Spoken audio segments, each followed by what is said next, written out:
Hello बच्चों, कैसे हो? सब बढ़िया ही होगा आप लोगों का। चलो आज फिर से नेक्स्ट लेक्चर कंटिन्यू करते हैं, यानी second lecture of trigonometric function. तो आप लोगों को पहले लेक्चर में हमने तो प्रीवियस जो टॉपिक से रिलेटेड था, मतलब जो आप लोगों ने पास्ट में पढ़ रखा था, उस पे मैंने आप लोगों को क्वेश्चन दे रखा था। और हमने जैसा देखा तो मेजर लोगों ने मैक्सिमम लोगों ने सॉल्व कर ही रखा होगा। जैसा लोगों से मेरी बातचीत हुई तो मुझे लगा कि वो लोग कंफर्टेबली आप लोगों ने उसको सॉल्व कर लिया। जिसने नहीं किया है वो उसको बना लीजिएगा, क्योंकि अब देखो मैं बोलता हूँ बना लीजिएगा, पर आपको पहली बार में कहा जाए तो उसी समय आप उसको इंस्ट्रक्शन को फॉलो कीजिए और इमीडिएट उसको कंप्लीट कीजिए। तो इसको कर लीजिएगा। अब इसको ज्यादा टाइम नहीं लगाइएगा, इसको जल्दी खत्म करके इसको क्लोज कीजिए, क्योंकि इसके बाद अब हम आगे की चीजें पढ़ेंगे जो आपको सही में मामले में उसमें कुछ कंसेप्चुअल चीजें, नई चीजें निकल के आएंगी। तो ट्रिगोनोमेट्री हमने स्टार्ट किया था। ट्रिगोनोमेट्री स्टार्ट किया बेसिक ट्रिगोनोमेट्रिक फंक्शन जो मैं बताया था, इसमें राइट एंगल ट्राइंगल का कंसेप्ट लेकर डेफिनेशन यूज किया था। डेफिनेशन आज की क्लास की बात है, तो मैं उस डेफिनेशन को एक्सटेंड भी करूंगा, क्योंकि आपको जो डेफिनेशन पता था वो डेफिनेशन था आपका राइट एंगल ट्राइंगल में डेफिनेशन था, sine theta cos theta tan theta cos theta sec theta and cosec theta. But definition में थोड़ा इसको एक्सटेंड करते हैं। आप देखोगे सबसे पहला प्रॉब्लम जो हमने दिया था, बहुत सारी टेक्निकल चीजें मैं बता रहा हूँ, सुनिएगा। फर्स्ट प्रॉब्लम में मैंने क्या दिया था, थीटा 0 to 90, थीटा या ए एंगल ए था।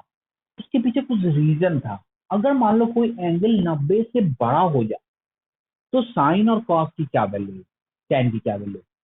कुछ लोगों को आता भी होगा, मैं ऐसा नहीं कर रहा, पर इसका एक प्रॉपर रीजन होना चाहिए। तो डेफिनेशन जो आपका साइन कॉस का था ना, थोड़ा उसको एक्सटेंड किया गया, थोड़ा उसको चेंज किया गया, मतलब न्यू डेफिनेशन जनरेट किया गया जो कोई भी एंगल के लिए वैलिड था। जैसे राइट एंगल ट्रायंगल यूज करेंगे तो theta must be less than 90, तभी ये डेफिनेशन वैलिड होगा। Sine theta equal to C by H, cos theta equal to B by H. But जैसे ही हम 90 से बड़ा एंगल के लिए बात करेंगे तो डेफिनेशन फेल हो जाएगा। तो बस यही बात हमें करना था। तो इसी बात को लेकर के एक न्यू डेफिनेशन जनरेट किया गया जो आज क्लास में मैं डिस्कशन करूंगा। That is a circular definition of sine and cos. और साइन एंड कॉस का डेफिनेशन क्लियर है तो अल्टीमेटली सारा फंक्शन आपका आसानी से डिसाइड होगा। चलो उससे हम आएंगे, पहले आज स्टार्ट करते हैं। तो सबसे पहले आज जो स्टार्ट करेंगे, पास्ट की चीजें तो आपको डिस्कस कर दिया, जो लास्ट क्लास में दिया था वो लोग आप तो बना लिए होंगे। मैंने क्या रखा था कि उसको आप खुद से बनाना है, उसमें ऐसा कोई कंफ्यूजन नहीं होना चाहिए। अगर होता भी है तो खुद से डिस्कशन करें, अगर किसी से नहीं बनता है तो मैं बनाऊंगा, ठीक है। तो वो मैं अलग से डिस्कशन कर दूंगा लाइव डॉट से, या डाउट सेशन में आप देख लीजिए, व्हाट्सएप पे देख लीजिए, जैसे होगा वैसे आपको करके क्लोज कीजिए। मैं आगे कंटिन्यू करूंगा आज। तो आज का जो हमारा प्लान है, सबसे पहले मैं देखूंगा measurement of angle and sign convention. सबसे पहला टारगेट है, मतलब measurement of angle and sign convention, क्योंकि ये ट्रिगोनोमेट्री स्टार्ट करने के लिए तो फर्स्ट पार्ट पे आते हैं। चलिए लिख डालिएगा, measurement of angle and sign convention दिख रहा होगा। तो measurement of angle and sign convention, ये सबसे पहले आ जाते हैं मेजरमेंट ऑफ एंगल पे। तो सबसे पहले आते हैं मेजरमेंट ऑफ एंगल। तो एंगल मेजर करने का हमारे पास कितने फॉर्म है जिससे हम एंगल मेजर कर सकते हैं? तो एग्जैक्टली है तो बहुत सारे measurement scale, measurement unit, but हमें दो ही के बारे में पढ़ना है और दो ही सिलेबस में है, इसलिए मैं ज्यादा बातें नहीं कर रहा हूँ, सिर्फ दो ही के बारे में डिस्कशन करूंगा। उसके अलावा कोई क्वेश्चन अगर अदर चीजों पे देखेंगे तो उसको आप स्किप कर सकते हैं, क्योंकि उस सिलेबस में नहीं है। तो कौन कौन सा आपको पढ़ना है? तो पढ़ना आपको सिर्फ डिग्री और दूसरा रेडियन। तो स्टेटमेंट लिखिएगा, सबसे पहले आते हैं, लिखिएगा measurement of angle, measurement of angle,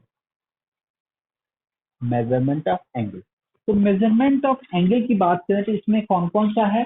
तो इसमें सबसे पहला जो, इसमें दो ही मेजरमेंट स्केल आपको जानना है। The first one is degree and second one is radian. The first one is degree and second one is radian. ये दो चीजें आपको जाननी है और उसके अलावा कुछ जानने की जरूरत नहीं है, तो सिलेबस में है नहीं, ठीक है। तो अब आते हैं इसमें करना क्या करेगा। तो अब सबसे पहला जिसमें डिफाइन करता है फर्स्ट वन। तो फर्स्ट वन में एक एक करके मैं डिफाइन करता हूँ क्या है, आप लोगों को पता भी होगा क्योंकि आप बहुत दिनों से इसको यूज करते आ रहे हो। फिर भी मेरी जिम्मेदारी बस बनती है कि मैं कोई चीज स्टार्ट करूँ तो कम से कम इसको बता के आगे बढ़ूँ। तो डिग्री की बात करते हैं, सबसे पहले स्टेटमेंट पे आते हैं। तो आपका स्टेटमेंट देखो क्या है, दिख रहा होगा। Draw a line perpendicular to another line and draw a line perpendicular to another and then divide the angle between them in 90 equal parts. Then divide the angle between them in 90 equal parts. Then each part will be equal to a degree and each part will be equal to degree. तो exactly दिख रहा होगा आपको, statement दिख ही रहा होगा। मतलब यह पॉइंट क्या है कि एक लाइन ड्रॉ करो जो एक लाइन के परपेंडिकुलर है। सुनना मेरी बात, स्टेटमेंट तो आपको दिख ही रहा होगा, डिग्री की मैं बात बोला हूँ, स्टेटमेंट दिख रहा है। Draw a line perpendicular to this, एक लाइन इसके परपेंडिकुलर को, ये परपेंडिकुलर। अब उसमें स्टेटमेंट यही है, perpendicular means simply both have angle equal to 90 degree, मतलब सिंपली दोनों एक दूसरे के जस्ट स्ट्रेट होगा, इंक्लाइन नहीं होना चाहिए, मतलब ये लेवल है। बोला कि ये कितने पार्ट में डिवाइड हुआ, टोटल प्लेन 4 पार्ट में, तो ईच पार्ट को, किसी एक पार्ट को कितने इक्वल पार्ट में डिवाइड करना है, each part can be divided into 90 equal part. This is first part, this is second part, this is third part, dot dot dot dot dot, ये हो गया लास्ट पार्ट। ये इसको कितने पार्ट में डिवाइड कर, this is 90 equal part, this is 90 equal part. इन total 90 equal parts में मैंने डिवाइड किया, तो each part is equal to, यानी ईच पार्ट, तो हर टोटल 90 इक्वल पार्ट है, तो हर एक पार्ट जो बनाएगा कितना बनाएगा, this is equal to 1 degree, 1 degree, यानी कि इसका ईच पार्ट जो होता है, ईच पार्ट जो होता है सब्टेंस 1 डिग्री के इक्वल होता है, 1 degree. Degree can be represented like this one, this is 1 degree. तो यही है आपका डिग्री का स्टेटमेंट। तो डिग्री आपको समझ में आ रही है बात, मतलब एक लाइन लिया, उसके परपेंडिकुलर लाइन दिया, हर एक पार्ट को, किसी एक पार्ट को उठाया, उसको 90 इक्वल पार्ट में डिवाइड किया, तो हर एक पार्ट 1 डिग्री को रिप्रेजेंट करेगा। क्लियर है? That is called 1 degree statement. बहुत ही आसान है, सिंपल सा लॉजिक है, बहुत ज्यादा डेप्थ में नहीं जा रहा हूँ क्योंकि बहुत आसानी से बात समझ में आ रही है, पहले भी जान रहे हो, तो इतना तो आपको समझ आ ही रहा होगा कि मैं क्या बोलना चाह रहा हूँ। तो दैट इज 1 डिग्री। अगर 1 डिग्री की बात क्लियर है, तो मतलब यहाँ से यहाँ तक 1 डिग्री 1 डिग्री 1 डिग्री, मतलब इसको जो आप बोलोगे, तो ये जो आपका है, ये आपका 1 राइट एंगल, इसको आप एक हर एक पार्ट को 1 राइट एंगल से काउंट करते हैं। इसी से आपका एक स्टेटमेंट निकलता है कि 1 राइट एंगल को हम बोलते हैं, राइट एंगल को बोलते हैं, दैट इज इक्वल टू कितना हो जाएगा, 90 डिग्री। ये 1 राइट एंगल या सेकेंड राइट, 2 राइट एंगल, तो 2 right angle 180 degree, 3 right angle 270, 4 right angle equal to 360 degree. तो ये सिंपल सा लॉजिक है। तो आपको ये पॉइंट क्लियर है, what is 1 right angle, 1 right angle equal to 90 degree. और डिग्री के बारे में स्टेटमेंट आपको क्लियर है कि व्हाट इज डिग्री। तो draw a line perpendicular to another line and each part divide each part, one of the part, not each part, one of the part into 90 equal parts, then each part is equal to 1 degree, that each part subtends at this point is equal to 1 degree। ये 1 degree 1 degree 1 degree, तो इसको हम बोलते हैं 1 degree, मतलब each part जो subtend रहेगा वो आपका 1 डिग्री के इक्वल होगा। तो ये हो गया आपका डिग्री का स्टेटमेंट। होपफुली सिंपल है, स्टेटमेंट ही मैंने नोट करवा दिया, नोट कर लो, सिस्टमैटिक होना चाहिए। तो डिग्री का स्टेटमेंट आपको क्लियर है कि व्हाट इज डिग्री, ठीक है। अब आते हैं इसमें, पहले इसको नोट करो क्योंकि फिर मैं तुरंत मिटाऊंगा, फिर रेडियन पे आऊंगा, ठीक है।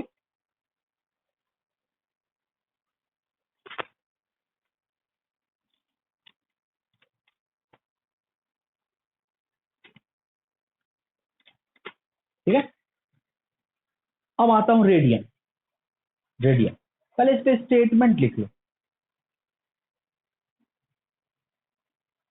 रेडियन स्टेटमेंट लिख लो। स्टेटमेंट दिख रहा है, दिया हुआ है, in a circle draw an arc of length L and it subtends an angle theta at the centre. ठीक है, यहाँ तक क्लियर है। मतलब एक सर्कल में जिसमें हमने एक आर्क जनरेट किया, जिसका लेंथ क्या है एल, और वो कितना सबटेंड कर रहा है, एंगल थीटा। थीटा कितना एंगल सबटेंड कर रहा है सेंटर पे, तो थीटा सबटेंड कर रहा है ना। ठीक है, अब दिया हुआ है if the length of arc, जो आर्क का लेंथ आपको दिख रहा है, अगर लेंथ ऑफ आर्क एल जो है is equal to radius of the circle, then angle theta at the centre is equal to 1 radius. मेरी बात क्लियर है? मतलब अगर वो लेंथ ऑफ आर्क अगर रेडियस ऑफ सर्कल के इक्वल होगा, तो उस केस में हम जो थीटा एंगल बनाया, उस थीटा को हम क्या बोलेंगे, इक्वल टू 1 डिग्री। मतलब एक सर्कल लिए, मतलब पॉइंट सुनना, एक सर्कल लिए, ये सर्कल है, अब इसमें ये इसका सेंटर है ओ मान लो, इस पे हमने एक आर्क जनरेट किया, कितना लेंथ का, तो ये आर्क जनरेट किया, this length equal to L. ठीक है, और ये रेडियस क्या होगी आर, और ये क्या होगी R. I think don't think इसमें कोई दिक्कत होगा, इतना तो सर्किल आपको समझ में आ ही रहा होगा। तो मिटा देता हूँ। तो देखो ये आ गया। अब इसमें पॉइंट क्या, उस पॉइंट को देखो, पॉइंट को देखना। तो सबसे पहला पॉइंट यही है कि स्टेटमेंट है कि length of arc equal to L. तो सबसे पहले क्या है इसमें, पहले डेफिनेशन क्या है 1 रेडियन का, that is just definition. Definition दिमाग में रखिए। डेफिनेशन क्या है कि if L equal to R, मतलब अगर ये लेंथ ऑफ आर्क इस रेडियस के इक्वल होगा, यानी अगर एल और आर इक्वल होगा, तो इस थीटा को, जो थीटा एंगल बनाएगा यहाँ पे, इस थीटा जो आपका सेंटर पे सबटेंड कर रहा है, कौन सबटेंड कर रहा है, ये आर्क जो है ये थीटा सबटेंड कर रहा है eight the centre of circle. मतलब ये थीटा एंगल बनाया ये आर्क। तो इस थीटा को जो हम बोलेंगे, this theta is equal to 1 radian. तो this theta equal to 1 radian. I don't think कोई प्रॉब्लम होगा। सिंपल सा डेफिनेशन था, उस डेफिनेशन को फॉलो करके मैंने 1 रेडियन डिफाइन किया है। अब आप सोचो कि हमने इस एल को आर के इक्वल दिया, मतलब ये भी तीनों लेंथ सेम है, तो ये थीटा क्या होगा इक्वल टू 1 रेडियन। यही अगर मैं इसका डबल आर्क बना दूं, सुनना, और ये भी एल, मतलब ये भी आर हो जाएगा, ये भी आर हो जाएगा। सिंपली मतलब अगर एल की वैल्यू अगर हम 2r दे दिए, सुनना मेरी बात, अगर एल की वैल्यू 2r दे दिए तो व्हाट इज थीटा, तो क्लियर है 1 और 1 2 हो जाएगा। इस केस में थीटा इक्वल टू क्या आ जाएगा 2 रेडियन। सिमिलरली अगर एल इक्वल टू अगर 3r दे दिए, बस देखते चलो, तो थीटा इक्वल टू क्या आ जाएगा, theta equal to 3 radian, theta equal to 3 radian. तो जस्ट उसी हिसाब से मैं बात करता हूँ, बस स्टेप बाय स्टेप मैं आगे बढ़ रहा हूँ, उसी हिसाब से बात करता हूँ। अगर मान लो कि अगर ऐसा जनरेट कर दिए, L equal to pi R दे दिया, मतलब इसमें स्टेटमेंट है, अगर एल इक्वल टू, अगर मैंने इफ लगाना मैंने छोड़ दिया, L equal to pi R मतलब क्या होता है, मतलब लेंथ ऑफ आर्क जो होगा ना, वो सेमी सर्कल के पेरीमीटर के इक्वल होगा। तो ये है सेंटर। तो पाई आर जो होगा, इस केस में थीटा क्या होगा, थीटा इक्वल टू क्या लिखोगे, पाई रेडियन, क्योंकि पाई आर हो गया तो theta equal to pi radian. तो सिंपल सा लॉजिक है। 1 एल इक्वल टू आर था तो 1 रेडियन, 2r था तो 2 रेडियन, 3r था तो 3 रेडियन, तो पाई आर है तो क्या होगा पाई रेडियन। मतलब ये जो एंगल बनेगा ये पूरा सेमी सर्किल, तो this angle equal to pi radian. I don't think कोई इसमें इश्यू होगा, ठीक है। और सिमिलरली अगर मैं इसका एल इक्वल टू अगर लिख दूं 3 पाई बाय 2r, मतलब 3 पाई बाय 2r, क्लियर है। मतलब क्वार्टर, एक वन सर्किल, सेमी सर्किल और एक क्वार्टर सर्किल मिला करके, मतलब कुछ इस तरह का केस बनेगा, ये बनेगा। यहाँ से आया और ये वाला केस, ये डॉटर डॉटर डॉटर कर देते हैं, तो ये एंगल जो होगा, this angle equal to 3 pi by 2r। इस केस में जो थीटा बनाएगा, थीटा इक्वल टू क्या होगा 3 पाई बाय 2 रेडियन। और सिमिलरली एक और मैं लिख देता हूँ, एल इक्वल टू अगर मैं 2 पाई आर दे दूं, मतलब कंप्लीट सर्कल ले लूं, तो थीटा इक्वल टू इसमें क्या लिखोगे, theta equal to 2 pi radian. तो आपको ये पॉइंट क्लियर है कि मतलब हमने देखा कि ये एल के लेंथ पे ही थीटा का वैल्यू डिपेंड करेगा। पहला स्टेटमेंट आया कि एल की वैल्यू आर होगी तो थीटा क्या होगा 1 radian, that is the definition. मतलब length of arc equal to radius of the circle. तो उस केस में हमने ये देखा कि जो एंगल बनाएगा सेंटर पे, वो आपका क्या आएगा 1 रेडियन। यहाँ तक तो आपको कोई दिक्कत नहीं है। फिर लेंथ ऑफ आर्क बढ़ाते चले गए तो डिफरेंट डिफरेंट लेंथ के लिए डिफरेंट डिफरेंट एंगल आया। मतलब ये दिखा कि लेंथ ऑफ आर्क से ही रिलेटेड किसी से एक फॉर्मूला जनरेट हुआ। सिंपली सोचो कि थीटा इक्वल टू 1 मतलब L equal to R, theta equal to 2 मतलब एल इक्वल टू 2r। तो सिंपली सोचो एल और आर का जो रेशियो होगा वही थीटा रिप्रेजेंट कर रहा है। एल बाय आर कितना है 1 है, तो थीटा कितना है 1। L by R equal to कितना है 2 है, तो थीटा कितना है 2। एल बाय आर का वैल्यू 3 है तो थीटा कितना है 3। यहाँ एल बाय आर का वैल्यू क्या है पाई, तो थीटा कितना हो गया pi. L by R equal to 3 pi by 2, तो थीटा क्या है 3 पाई बाय 2। तो बस L by R equal to 2 pi, तो थीटा इक्वल टू क्या है 2 पाई। तो इसी से एक फॉर्मूला जनरेट हुआ, ये फॉर्मूला जनरेट हुआ कि जो थीटा जो आप रेडियन, रेडियन को जैसे लिखते हैं, थीटा जो आप रेडियन में एक्सप्रेस कर रहे हो, exactly it is the ratio of length of arc divide by radius of circle. यहाँ से स्टेटमेंट निकल के आया और एक फॉर्मूला जनरेट हुआ theta equal to L by R. This is in radian, theta equal to L by R. और काफी इंपॉर्टेंट फॉर्मूला है this. I can give this formula to 5 star, I can give 5 star to this formula. Important है, बहुत जगह use होगा। तो this is the formula theta radian equal to L by R. तो I don't think कि इसमें आपको कहीं कोई इश्यू होगा, बहुत ही सिंपल सा लॉजिक है। आसानी से आप एक बार देख सकते हो और इसको आप ऑब्जर्व कर सकते हो। तो theta radian equal to L by, ठीक है, यहाँ तक क्लियर है। अब थोड़ा मैं कुछ और बता देता हूँ, सर रेडियन और डिग्री को कंपैरिजन कर देता हूँ, रेडियन और डिग्री को थोड़ा कंपैरिजन करके दिखा देता हूँ। तो देखो क्या है, यहाँ तक तो सिंपल है, पहले भी आपको आता होगा, पर क्लियर करना हमारी जिम्मेदारी है, बनाना आपकी जिम्मेदारी है। चलो बात समझ लो, क्वेश्चन जब कर दिया जाएगा तो बनाना। तो चलो आगे बढ़ते हैं। अब कुछ पॉइंट्स में आते हैं, तो सबसे पहला पॉइंट जो इससे जनरेट होगा कि सबसे पहला पॉइंट कि पाई रेडियन, रेडियन डिग्री में रिलेशन है, तो पाई रेडियन मतलब क्या हुआ, पाई रेडियन को अगर हम डिग्री में लिखना चाहें, रेडियन और डिग्री में रिलेशन जनरेट करना चाह रहे हैं, मैं पाई रेडियन को डिग्री में रिप्रेजेंट करना चाह रहा हूँ, तो कंप्लीट सेमी सर्किल है, मतलब ये कितना डिग्री होगा, टू राइट एंगल होगा। Two right angle equal to क्या सकते हैं, 180 डिग्री। तो वन रेडियन को आप क्या लिख सकते हो, पाई को अगर इसे निकाल लो तो पाई तो आपको पता ही है, दैट इज अप्रोक्सीमेटली 22/7, अप्रोक्सीमेट मैं वैल्यू बोल देता हूँ, तो 22/180/5। तो this is approximately equal to 57.3। मतलब अगर वन रेडियन की अगर हम बात करें तो ये आपका अप्रोक्सीमेटली 57.32 के इक्वल होगा, मतलब 32 डिग्री के इक्वल होगा। मतलब अगर मैं बोलूं कि वन रेडियन को अगर डिग्री में लिखना है, यू कैन राइट एजर 180/पाई यूज करो, या डेसिमल में यूज करना है तो 57.32 डिग्री की बात करें। तो ये आपको याद रखिएगा, यानी यहाँ से निकल रहा है कि वन रेडियन और वन डिग्री में देखा जाए तो ये दिख रहा है, ये एक पॉइंट निकल गया। एक पॉइंट और है, वन रेडियन और वन डिग्री में कंपैरिजन किया जाए कि रेडियन और डिग्री में कौन बड़ा है, तो क्लियर है कि वन रेडियन बड़ा होगा, कि one radian 57 point something degree के बराबर है, तो क्लियर है ये क्वांटिटी इससे बड़ा होगा। ये भी एक रिजल्ट निकल गया है, which one is greater, radian greater than degree. One radian और वन डिग्री में कंपैरिजन करना है तो radian should be greater than degree, ठीक है। ये आपका दूसरा पॉइंट निकल के आया, ठीक है। अब एक और बात, कभी कभी आता है कि कभी कभी किसी, ये सब तो पॉइंट आ गया, डिग्री रेडियन मैंने क्लियर कर दिया, अब इसमें कुछ नया नहीं है। अब मैं कुछ चीजें और भी डिस्कस कर दे रहा हूँ जो आपको फ्रिक्वेंटली कभी कभी यूज हो सकता है, तो आप कंफ्यूज मत हो। कभी कभी आप डिग्री में किसी को रिप्रेजेंट करते हो, अब थर्ड डिग्री में आता है, तो कभी फ्रैक्शन में आ जाए, तो फ्रैक्शन को हम और भी एक न्यू टर्म से डिनोट कर सकते हैं, that is minute, that is in second.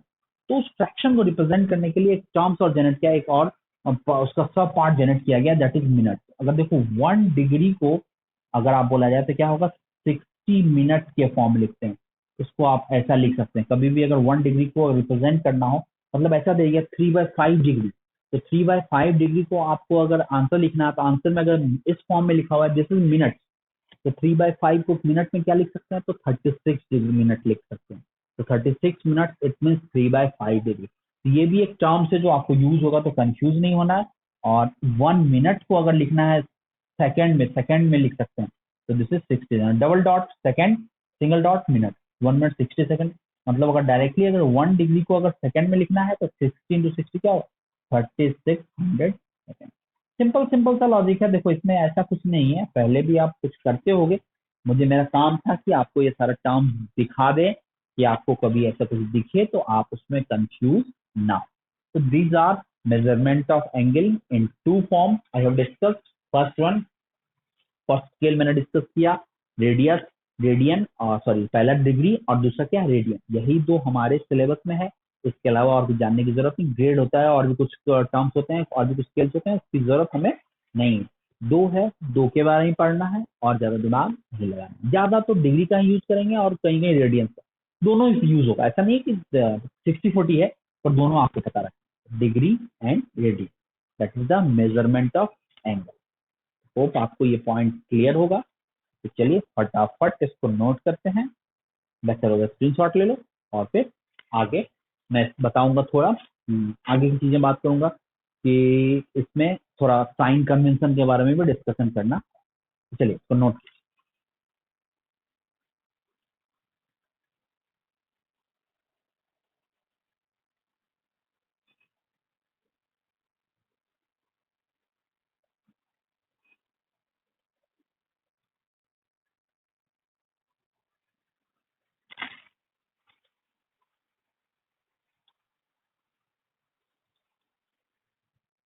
ठीक है, ये सब एज ए नोट में आप इसको लिख सकते हो यहाँ से, ये तो चलो रिलेशन है, इसको नोट बना के लिख लेना, सब एक ही साथ काउंट हो जाएगा, सबको ऐसे टिक लगा देना तो चलेगा यहाँ से। चलो ये सारा पॉइंट है, सारा पॉइंट मैंने बता दिया है।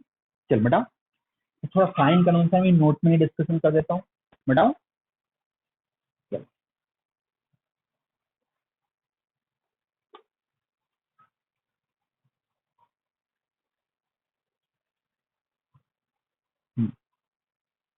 तो पॉइंट है, चलिए एक चीज और बताता हूँ, तो क्वाड्रेंट्स के बारे में नॉलेज दे देता हूँ। नेक्स्ट देखो, आपको सबसे पहले बताया था ये लाइन, तो क्वाड्रेंट्स के बारे में याद रखना। देखो इसको हम बोलते हैं फर्स्ट क्वाड्रेंट, इसको बोलते हैं सेकंड क्वाड्रेंट, इसको बोलते हैं थर्ड क्वाड्रेंट और इसको बोलते हैं फोर्थ क्वाड्रेंट। अगर एंगल मेजरमेंट की बात करें तो ये 0 भी होगा, यहाँ पे आएंगे तो दिस वन इज π/2, यहाँ इधर आएंगे तो क्या होगा पाई, और इधर आएंगे तो क्या होगा 3π/2, यानी राइट एंगल ट्रायंगल 90 90 90 90। तो इसको 2π भी लिख सकते हो या 0 भी बोल सकते हो, दोनों से चलेगा। π/2 2π 0 मतलब 360 डिग्री, मतलब π/2 क्या लिखोगे 90 डिग्री, पाई क्या 180 डिग्री, 270 डिग्री, 360 डिग्री। इतना तो आपको है। ये पहला पॉइंट आ गया। दूसरा पॉइंट आ गया sign convention of, sign convention की मैं बात करता हूँ। Sign convention, convention sign convention में देखो क्या करते हैं, तो अब देखो कुछ इंपॉर्टेंट पॉइंट निकल के आए। साइन कन्वेंशन ऑफ एंगल में क्या करते हैं, बहुत ही एक जनरेट कर लिएगा ये कन्वेंशन, और इस कन्वेंशन को हम हमेशा फॉलो करते हैं। तो याद रखिएगा एग्जैक्टली एंगल मेजर करने के लिए कहीं ना कहीं से मैं तो उसको उठाऊंगा। आप जैसे डिफरेंट डिफरेंट इंस्ट्रूमेंट का यूज करके एंगल मेजर करते थे, तो जीरो से उठाते थे तो अब ऐसे जाते थे।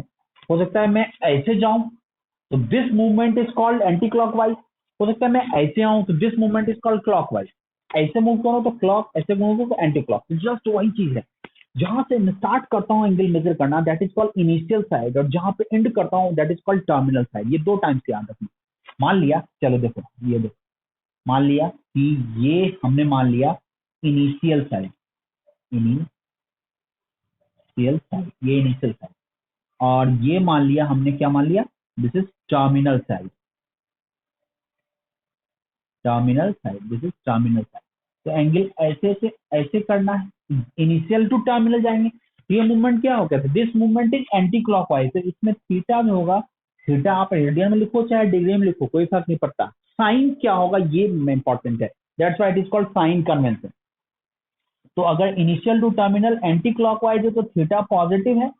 सिमिलरली अगर मैं ऐसा बात करूं, ये आगे और ये आगे देखना, अगर मैं इसको अगर ले लूं इनिशियल साइड, देखना इनिशियल साइड, और इसको ले लूंगा मैं terminal side, terminal side, initial और टर्मिनल साइड।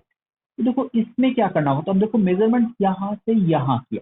अब देखो ये जो मेजरमेंट है ये हो गया आपका एंटी क्लॉक, सॉरी ये क्लॉकवाइज, ये एंटी क्लॉक, ये क्लॉक। क्लॉक के केस में थीटा होगा निगेटिव।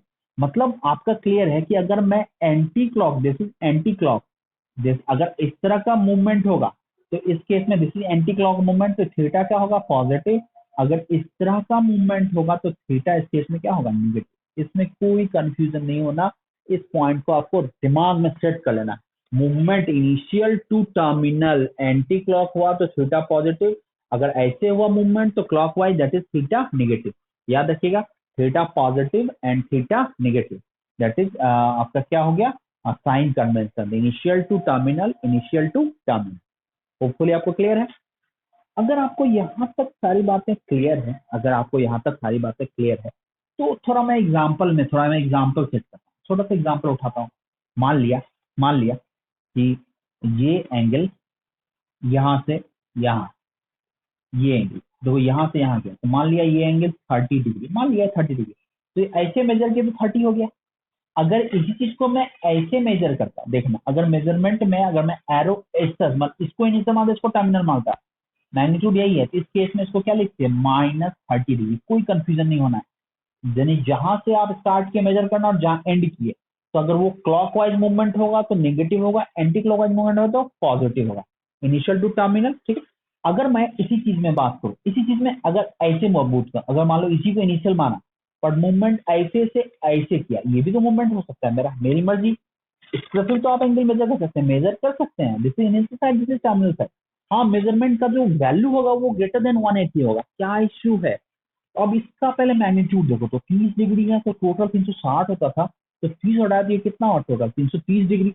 अब इसका चेक करो कि क्लॉक है कि एंटी क्लॉक है, तो ऐसे मूवमेंट क्या मतलब क्लॉक है, तो 330 है और क्लॉक है, तो मतलब क्या होगा आंसर -330 डिग्री, मतलब निगेटिव आ गया। सिमिलरली अगर हम इसको ऐसे से ऐसे मूव करते हैं, तो इस केस में ये 330 है और ये कौन सा मूवमेंट है, एंटी क्लॉक वाइज, इसको क्या लिखते हैं 330 डिग्री।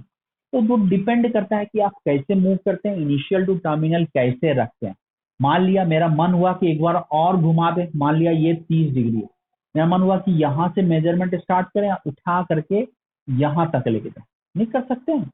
तो देखो ये टोटल यहाँ से यहाँ तक, यहाँ से स्टार्ट किया और यहाँ से 360 डिग्री, और 30 इसमें ऐड किया, तो टोटल मैग्नीट्यूड जो घुमाने के बाद कितना हो गया 390।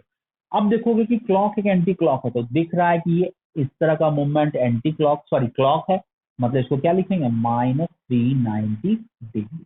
तो बस उसी तरह से देखते हैं, इनिशियल और टर्मिनल को बस पॉइंट आउट करो कि क्या है, किधर इनिशियल किधर टर्मिनल, फिर मूवमेंट को देखो कि क्लॉक है कि एंटी क्लॉक है, कोई फर्क नहीं पड़ता, क्लॉक होगा तो नेगेटिव, एंटी क्लॉक होगा तो पॉजिटिव। आप ऐसे एक बार घुमा के ऐसे ले गए, हम 4-5 बार घुमा दिए, बस मैग्नीट्यूड मेजर करो और क्लॉक एंटी क्लॉक वाइज देखो, बस उस हिसाब से साइन चेक कर लो, कभी प्लस तो कभी माइनस, तो क्लॉक में आपका नेगेटिव, एंटी क्लॉक पे पॉजिटिव। तो that is the sign convention of angle measurement. ठीक है, उम्मीद है ये भी पॉइंट आपको समझ में आ गई होगी बातें। तो चलो इसको भी नोट करते हैं, आसान से ही है, नोट करो।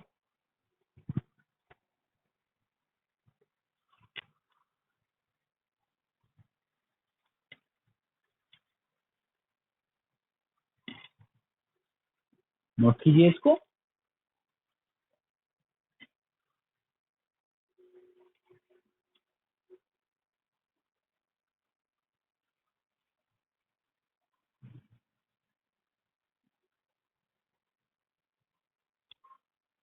कर लिया।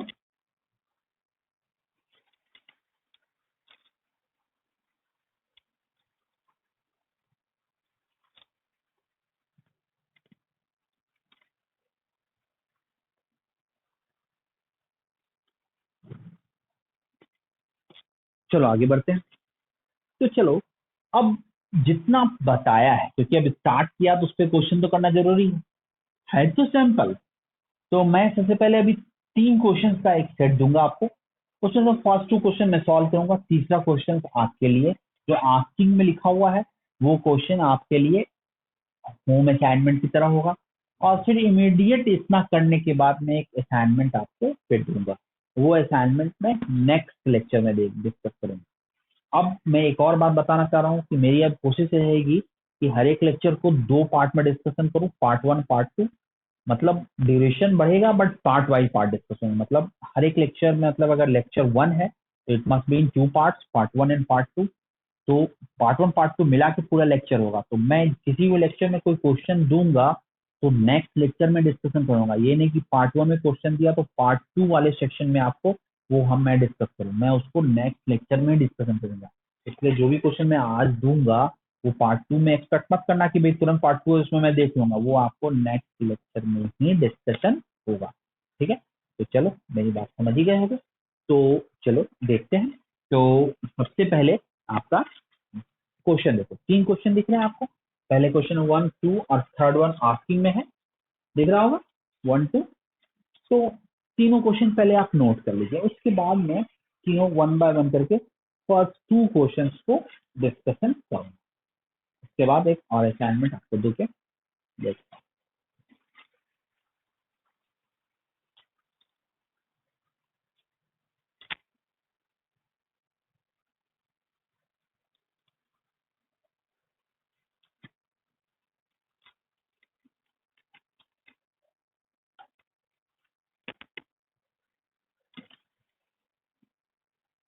देखिए, तो चलो क्वेश्चन नंबर 1 देखो क्वेश्चन नंबर 1 क्या है, सबको क्वेश्चन देखना है।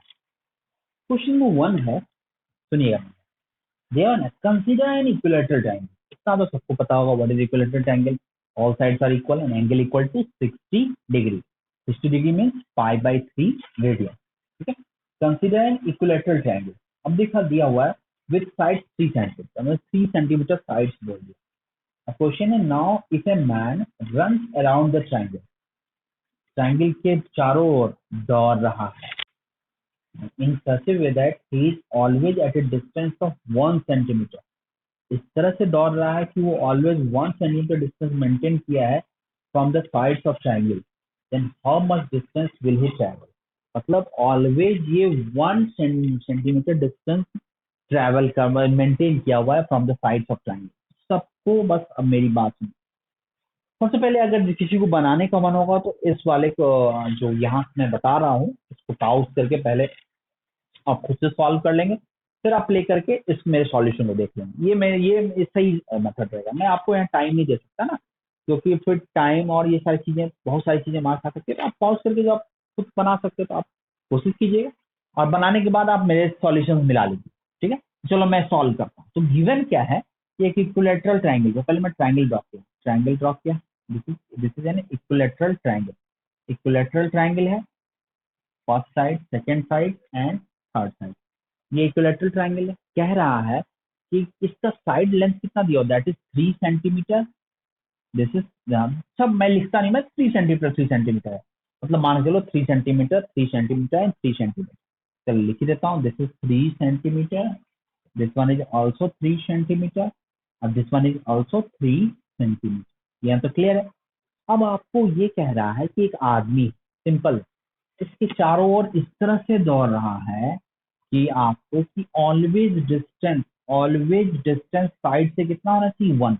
मतलब ये डिस्टेंस, मतलब सिंपली अगर ये बोर्ड है तो मैं इस तरह से चल रहा हूँ कि ये डिस्टेंस हमारा ऑलवेज 1 यूनिट मेंटेन करना चाहिए। तो बस उस तरह, मतलब इस तरह से एक लाइन पे दौड़ना होगा या कोई और पाथ फॉलो करना होगा, वो डिपेंड करेगा कि हमारा पाथ क्या होगा।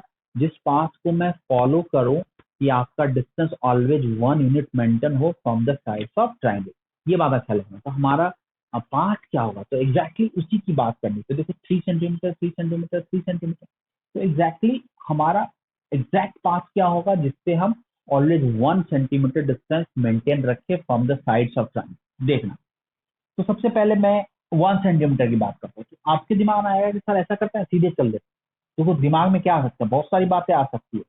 सबसे पहले मैं 1 सेंटीमीटर, बहुत लोग दिमाग में चलेगा कि सर ऐसा करते हैं ना कि यहाँ से 1 यूनिट का लाइन ड्रॉ करते हैं।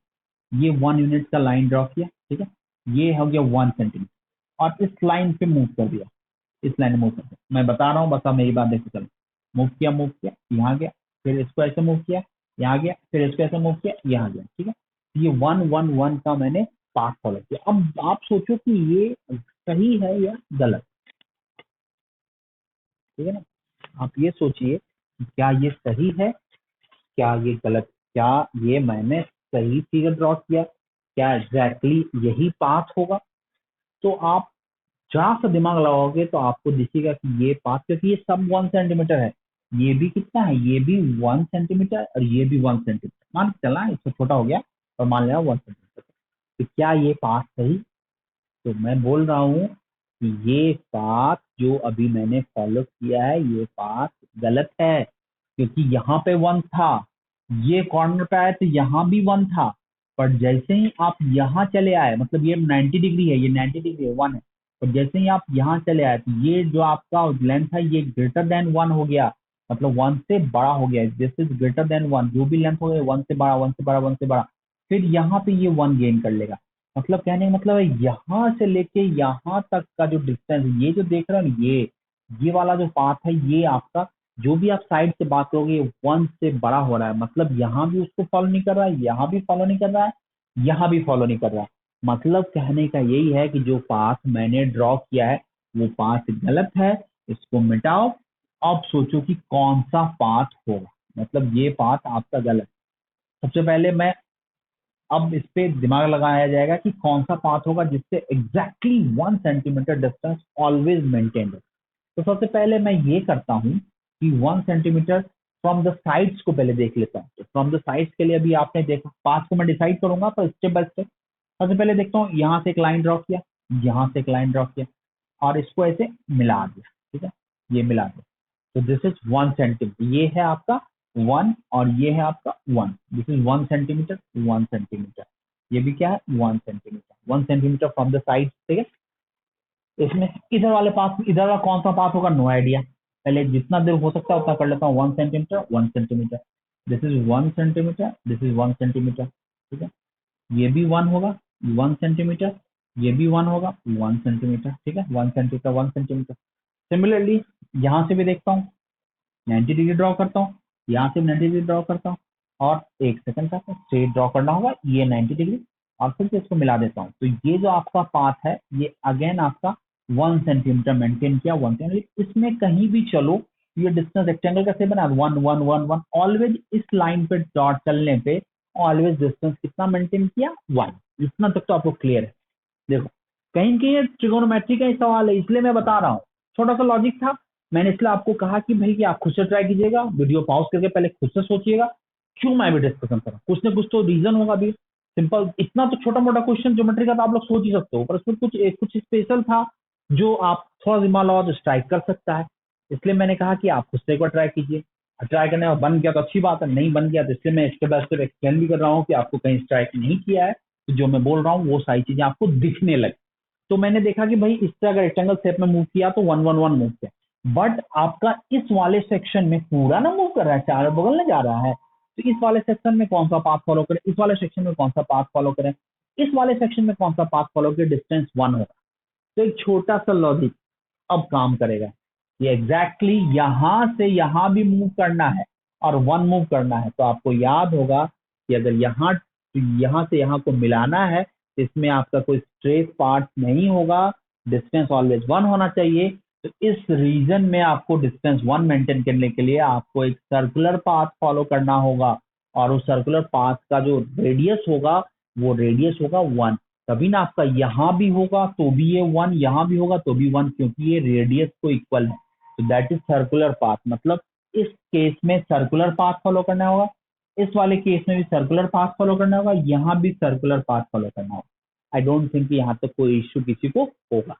और अगर ये पाथ क्लियर है तो अब आप टोटल लेंथ ऑफ लेंथ जो आप जिस पे आप total distance covered by man अगर निकालना चाहें तो निकालते हैं।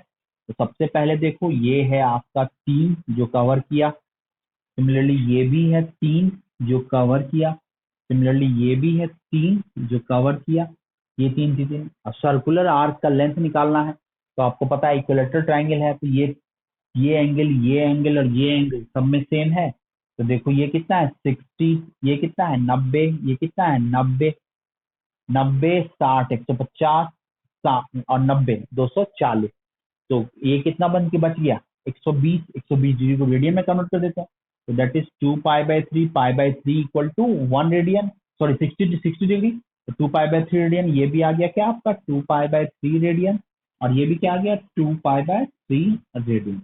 तो क्लियर है कि अगर डिग्री अगर सॉरी एंगल सेम है तो लेंथ ऑफ आर्क भी सेम होगा, तो ये भी एल होगा, ये भी एल होगा, ये भी क्या होगा एल होगा। तो आपको ये सारा पाथ तो क्लियर होगा कि ऐसे मूव करेगा। मतलब अब मैं लिखना चाहूं तो total distance covered by man तो कितना होगा, देखो क्या होगा 3 + 3 + 3 9, L+L+L कितना होगा 3L, तो क्या होगा that is equal to 9 + 3L। अब हमारा टारगेट क्या है कि 9 तो दिख गया, L निकालना है। तो आ जाते हैं फॉर्मूला में।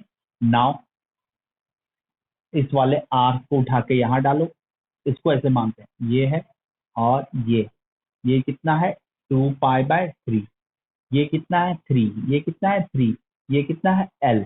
तो आपको पता होगा उस वाले आर को मैंने उठा के यहाँ रख लिया, तो L निकालना है। तो क्या लिख सकता हूँ थीटा इक्वल टू तो 2 pi by 3 equal to L/R, तो L/3, ठीक है L/3। कोई दिक्कत 2 pi by R equal to L/3। तो क्लियर है, यहाँ से मैं देखो 1 सेकेंड L/3, तो यहाँ से क्या आ गया that is equal to L 1 है ना, सॉरी ये 1 होगा, ये 1 होगा, 3 नहीं था, ये डिस्टेंस 1 मेंटेन किया L/1। 2 pi by 3 equal to L/1, तो L इक्वल टू कितना है L equal to 2 pi by 3 centimetre. तो आंसर क्या होगा, तो N 9 + 3 इंटू 2 पाई बाय 3 तो 3 कैंसिल हो गया, that is equal to 9 plus 2 pi. The total distance covered by man is equal to 9 plus 2 pi centimetre. तो आया ना थोड़ा use theta equal to L by R का। मैंने कुछ इसकी बहुत ही सिंपल सिंपल क्वेश्चन, कुछ क्वेश्चन का असाइनमेंट मैंने आप लोग के लिए फ्रेम किया है, पर कुछ क्वेश्चन मैंने सोचा बता दूं। फॉर्मूला आपके लिए इंपॉर्टेंट है, यूज कैसे करना है वो देखना है, तो ये आपको क्लियर होगा कि theta equal to L by R मैंने कैसे लगाया। सिंपल है, आसानी से आप क्लियर कैलकुलेट कर सकते हो। और थोड़ा ज्योमेट्रिकल सेक्शन था तो थोड़ा मैंने सोचा कि इसको मैं डिस्कशन कर दूं। तो उम्मीद है कि आपको ये क्वेश्चन क्लियर होगा। तो चलिए, जिससे बन गया उससे खुशी की बात है, इससे नहीं बना तो उसको नोट करें और थोड़ा दिमाग लगा के नोट कीजिएगा कि नेक्स्ट टाइम ऐसा कोई प्रॉब्लम आपसे पूछ दे तो आप फर्स्ट अटेम्प्ट में ही अच्छे से सॉल्व कर दीजिए। चलिए इसको नोट करते हैं और फिर दूसरा प्रॉब्लम आप अटेम्प्ट कीजिएगा। नोट करके सेकंड प्रॉब्लम आप अटेम्प्ट कीजिएगा।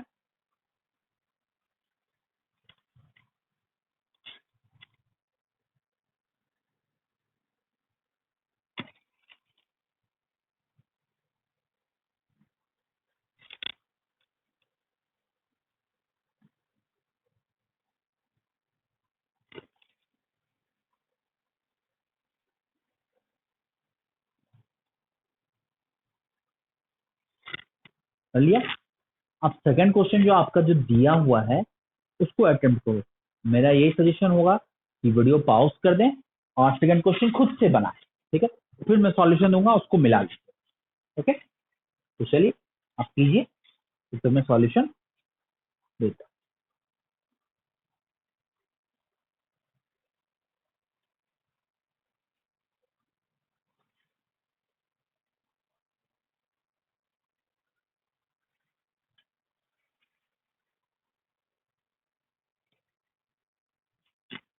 ठीक है, तो देखो सेकंड क्वेश्चन, क्वेश्चन नंबर 2 क्या कह रहा है। क्वेश्चन नंबर 2 देखना, 2 है consider a square of side 4 centimetre. Consider square of side 4 centimetre.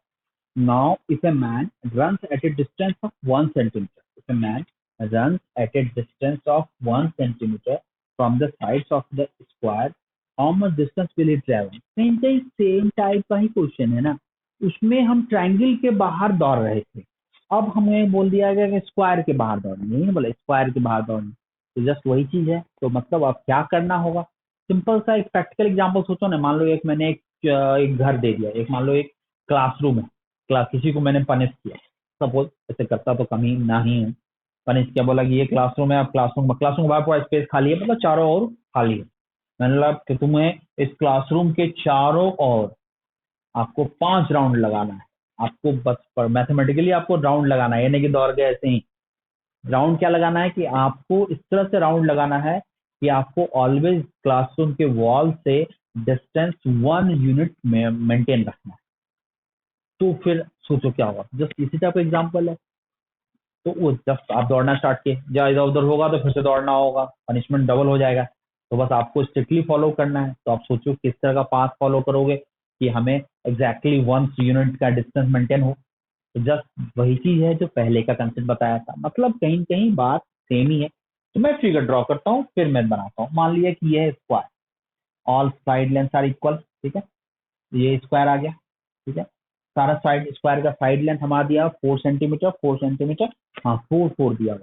तो this one is 4 centimetre, 4 centimetre, this one is also 4 centimetre, this one is also 4 centimetre, this one is also 4 centimetre, 4 centimetre, 4 centimetre. अब बोल रहा है कि इस square के चारों तरफ तुम्हें दौड़ना है। दौड़ो। सबसे पहली बात 1 यूनिट का डिस्टेंस मेंटेन करना है। सबसे पहले लाइन परपेंडिकुलर, यहाँ से परपेंडिकुलर ड्रॉ किया, यहाँ से परपेंडिकुलर ड्रॉ किया, इसको ऐसे मिलाया, देखा ऐसे मिलाया। तो एग्जैक्टली जो सिचुएशन होगा यहाँ से 1 सेकेंड थोड़ा, हाँ ये है। तो देखो इस पे 1, पहले मैं एक परफेक्ट स्ट्रेट पाथ को फॉलो देख लेता हूँ, फिर नेक्स्ट रेस्ट पाथ को देखूंगा, क्योंकि पूरा ऐसे घूमूंगा तो ऐसे नहीं होगा, कहीं कहीं हमें कुछ पाथ को फॉलो करना है। प्रीवियस क्वेश्चन मैंने क्लियर कर रखा है, इसलिए थोड़ा इसमें कम एफर्ट लगेगा। तो कंसेप्ट क्लियर है, बस मुझे इसका सॉल्यूशन देना है। अब थोड़ा आप इसको खुद से फील कर लीजिएगा क्वेश्चन सॉल्व करके कि क्या है क्या नहीं है, जहां तक मैं आपको समझा पाया। कोशिश तो है कि आपको पूरी तरह से क्लियर कर दो। तो ये पाथ फॉलो करेगा, तो ये भी आपका, तो ये होगा 1 1, तो मतलब इस पाथ में भी ये 90 है, ये अंडरस्टूड है, ये भी 90 है, 90 90, और ये तो अंडरस्टूड है कि 90 है क्योंकि स्क्वायर है। ये 90, ये 90, तो ये भी 1 1 1 1, ठीक है, 1 1 1 1, तो क्लियर है। तो स्क्वायर के चारों तरफ दौड़ रहा है, तो दौड़ रहा है तो देखो क्या करेंगे, ये पता है ये भी 4 है, तो क्लियर है यहाँ से यहाँ तक का पाथ कैसा होगा, तो अभी कुछ देर पहले ही बताया था, चारों बगल मूव करना है।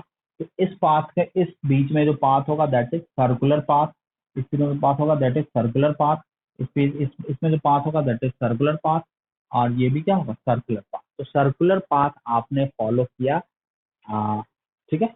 अब आते हैं बात की क्या होगा इस सर्कुलर पाथ, तो क्लियर 90 90 90 90, तो ये हो जाएगा आपका π/2, ये भी हो जाएगा π/2 रेडियन, π/2 रेडियन, ये भी देखोगे तो this is also π/2 radian and this is also π/2 radian. तो सारा लेंथ, सारा एंगल सेम है, रेडियस ऑफ आर्क भी सेम है, तो मतलब सबका लेंथ ऑफ आर्क भी सेम होगा, तो इसको एल मान लिया, एल एल और एल, तो टोटल एल एल एल है।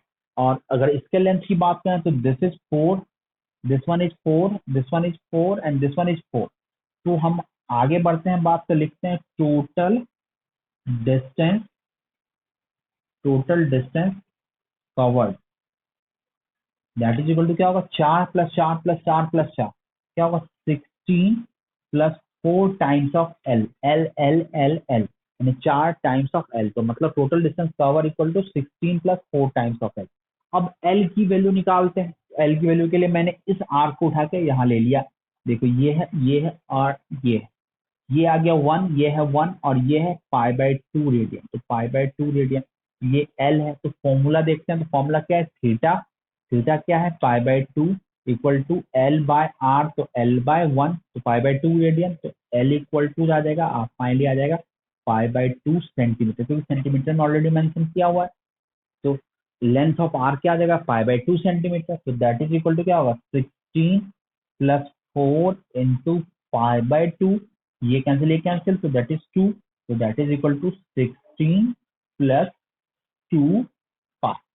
This is the total distance covered by a man. तो this is 16 plus 2 pi centimetre में लिख लेता हूँ, कंप्लीट यूनिट में यहाँ से लिखता हूँ centimetre centimetre. The total distance covered by man is equal to 16 plus 2 pi centimetre.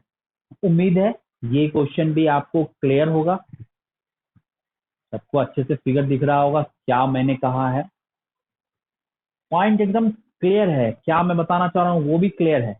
बस आप मेरी बात अगर ढंग से सुने होंगे तो आपको कहीं कंफ्यूजन नहीं होगा। यानी total distance covered by man is 16 plus 2 pi centimetre, 16 plus 2 pi centimetre.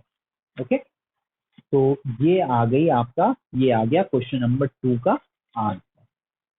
तो चलिए फटाफट इसको नोट कीजिए, और आपको जो इसमें तीसरा नंबर क्वेश्चन जो आस्किंग में गिवन है इसको आपको सॉल्व करना है। इसको मैं सॉल्व नहीं करूंगा, थोड़ा सा कंसेप्ट वही है, सोचना कि इसमें कैसे आंसर आएगा। तो चलिए इसको बनाइए, नोट कीजिए।